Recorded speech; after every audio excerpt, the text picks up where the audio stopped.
पहली रकत में सूरतुन नास पढ़ ली तो क्या करें? पहली रकत में सूरह नास पढ़ी तो दूसरी रकत में कौन सी सूरत पढ़ेंगे? नीज अगर वितर की पहली रकत में सूरह फलक और दूसरी में सूरह नास पढ़ी तो तीसरी में कौन सी सूरत पढ़ेंगे? मोहम्मद सालिम साहब इंडिया से। मोहम्मद सालिम साहब, सही सालिम बात तो यह है कि तरतीब से सूरतें पढ़ा करें, और तरतीब से, जैसे पहली रकत में सूरह फलक तो दूसरी में सूरह नास।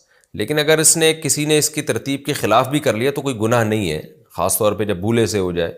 तो अगर किसी ने भूले से पहली रकत में सूरह नास पढ़ ली है तो बेहतर तो ये कि दूसरी में भी सूरह नास ही पढ़े वो।